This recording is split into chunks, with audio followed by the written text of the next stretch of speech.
You know those days where it's a struggle just to get out of bed? And then, other days, you feel like you could conquer the entire world before you've even had your first cup of coffee?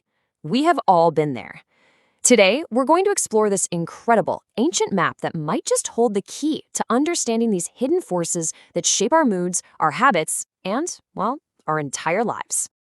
And hey, right before we dive in, if you're on this journey of self-discovery, looking for real wisdom to navigate the wild ups and downs of life, just take a quick moment and subscribe to Heart City. We're building a really special community here, and we would absolutely love for you to be a part of it. Okay, let's get right into it. That feeling of being on fire, totally full of passion and drive, it's amazing, right? But what about the next day, when all that energy just vanishes and you find yourself endlessly scrolling on your phone, feeling heavy and stuck? Our motivation, it really does seem to rise and fall, just like the tide. And for thousands of years, we've been trying to figure out why. And when that tide of motivation goes out, what's our very first reaction? Yep, we turn on ourselves. We start slapping on these labels. Ugh, I'm just so lazy. Or, after a crazy week of chasing deadlines, we say, I'm just too ambitious. I'm burning myself out. We treat these completely natural shifts in our energy as if there's some deep personal character flaw. And honestly, it's exhausting. But what if I told you there's a totally different way to look at all this? A much, much kinder way. What if you aren't broken? What if you are simply influenced? This is the core idea we're exploring today. You are constantly being moved by these powerful natural forces. And the most incredible part, once you actually understand them, you can learn to work with them and even rise above their pull. So what are these forces? Well, in the ancient text, the Bhagavad Gita, we're given this beautiful map. Think of it as a guide to 3 fundamental energies, or gunas, that flow through everything in nature: the weather, the food we eat, and yes, our own minds. And here's the key. They are never static. They are constantly shifting and dancing within us. First up, there is Sattva. I want you to imagine the feeling of a quiet, sunlit morning. Your mind feels clear, you feel peaceful, totally present, and connected. That gentle, luminous state of being, that's Sattva. It's the energy of balance, harmony, and wisdom. It's that effortless flow state where everything just feels right. Next up, we've got Rajas. Now, this is the fire, the spice, the caffeine. It's pure energy of action, ambition, passion, and desire. Rajas is what gets you to launch that new business, to run that marathon, to create amazing art, or to fight for a cause that you really believe in. It's so powerful, and it's essential for getting things done. But it can also lead to restlessness and anxiety if it gets out of balance. And finally, there's Tamas. This is the energy of inertia, of darkness, of heaviness. It's that feeling of wanting to just curl up under a weighted blanket and not move for a solid week. Now, we are so quick to judge this state as bad or lazy, but Tamas is also the force of deep, necessary rest. It's like nature's emergency brake, telling us we have to stop, ground ourselves, and recharge.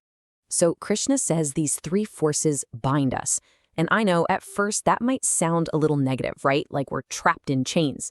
But it's not a judgment at all. He's just describing the physics of being a human being in a physical body. Think about it like gravity. Gravity isn't good or bad. It's just a force you have to understand to move through the world. It's the exact same with these 3 energies. So if we're constantly being pulled around by these energies, does that mean we're just helpless puppets? No, not at all. The secret isn't to fight these forces, but to become the one who watches them with wisdom and with compassion. And this is the path to freedom. It's a pretty simple 4-step process. First, just notice. Pause for a second and ask, what's the weather like inside me right now? Is it fiery and restless? Is it heavy and slow? Or is it calm and clear? Then step 2, and this is probably the most important part, do not judge it. Don't shame it. Just observe it with curiosity. From that place, you can gently start to cultivate more clarity, more sattva. And ultimately, through this pure awareness, you begin to free yourself from being controlled by your moods. So what does this actually look like in real life? Well, it's incredibly practical. When you're feeling that heavy, foggy Tamas energy, don't try to force some brutal workout. Just add some gentle movement. A short walk outside is perfect. And when you're buzzing with that restless, anxious Rajas energy, don't just add more stuff to your to-do list. Try 5 minutes of intentional stillness. And when you feel that beautiful, clear sattvic state, savor it. Deepen it with some journaling or quiet reflection. See, you're not fighting your nature. You're learning how to dance with it. And what is so amazing is that this isn't just some ancient, dusty philosophy. It's a 2,000-year-old framework for modern psychology. That clear, harmonious sattva, today we call that a flow state. That fiery, goal-chasing rajas, that is our modern dopamine-driven ambition and our hustle culture. And that heavy, exhausted tamas, oh, that is the absolute signature feeling of mental fatigue and burnout, which is basically an epidemic in our world today. The names have changed, but the human experience, it's timeless. So what's really at stake here? Well, it's nothing less than the difference between living as a prisoner to your fluctuating moods and walking in a state of true inner freedom. There's a really steep price for being unaware of this inner map, and a profound prize for learning how to read it. Without this understanding, we shame ourselves for needing to rest in a world that worships productivity. We label a passionate person as too much or a thoughtful, quiet person as too slow. We feel trapped in our own cycles, thinking, this is just who I am, when really, it's just a passing state. And all this confusion, it keeps us stuck in burnout, anxiety, and self-criticism. But the prize of the prize is freedom. And it's not about being in some perfect state of sattvic bliss 24/7. That is not the goal. The real prize is becoming steady. It's the ability to experience joy without desperately clinging to it, and to feel sorrow without being completely drowned by it. It's this quiet, unshakable peace that can handle both success and failure with grace. So I want to invite you to just take a moment. Right now, as you're listening to this, which force do you feel most strongly inside you? Is it the calm, the restless, or the heavy?